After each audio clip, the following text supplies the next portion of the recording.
రాక్షస గురువు శుక్రాచార్యుడు అపారమైన మేధావి యుద్ధతంత్ర కోవిదుడు. ఆయన వద్ద ఉన్న అత్యంత శక్తివంతమైన ఆయుధం మృత సంజీవని విద్య. యుద్ధంలో మరణించిన రాక్షసులను సైతం ఈ విద్యతో ఆయన పునర్జీవింపచేసేవారు. దీనివల్ల రాక్షసుల బలం పెరుగుతూ దేవతల బలం క్షీణించసాగింది. శుక్రాచార్యునికి 2 బలహీనతలు ఉండేవి. ఒకటి మద్యం, సురాపానం. 2 తన ఏకైక కుమార్తె దేవయానిపై ఉన్న మితిమీరిన ప్రేమ. దేవతల గురువు బృహస్పతి ఒక ఉపాయం ఆలోచించాడు. ఎలాగైనా ఆ మృత సంజీవని విద్యను గ్రహించాలని నిర్ణయించుకున్నాడు. బృహస్పతి కుమారుడైన కచుడు ఈ కఠినమైన పనికి ముందుకొచ్చాడు.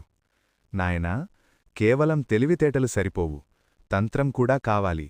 దేవయాని అభిమానాన్ని పొందితేనే నీకు రక్షణ ఉంటుంది అని తండ్రి హితవు పలికాడు. కచుడు ఒక సామాన్యుడిలా శుక్రాచార్యుని ఆశ్రమానికి చేరుకున్నాడు. తన వినయ విధేయతలతో గురువు మనసు గెలుచుకొని శిష్యుడిగా చేరాడు. కచుడు అటు గురువును ఇటు దేవయానిని తన సేవలతో మెప్పించాడు.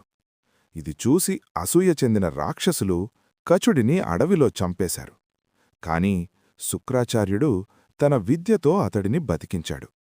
ఇలా 2-3 సార్లు జరిగింది. చివరకు రాక్షసులు ఒక భయంకరమైన ఆలోచన చేశారు. కచుడిని చంపి కాల్చి బూడిద చేసి ఆ బూడిదను మద్యం, సురాపానంలో కలిపి శుక్రాచార్యుడి చేత తాగించారు. కచుడు కనిపించకపోవడంతో దేవయాని రోధించింది. శుక్రాచార్యుడు దివ్యదృష్టితో చూడగా కచుడు బూడిద రూపంలో తన కడుపులోనే ఉన్నాడని గ్రహించాడు. బయటకు వస్తే గురువు చనిపోతాడు, లోపలే ఉంటే శిష్యుడు చనిపోతాడు.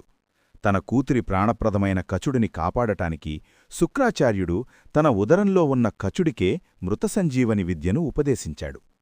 కచుడు గురువు కడుపు చీల్చుకుని బయటకు వచ్చి తాను నేర్చుకున్న విద్యతో తిరిగి గురువును బతికించాడు.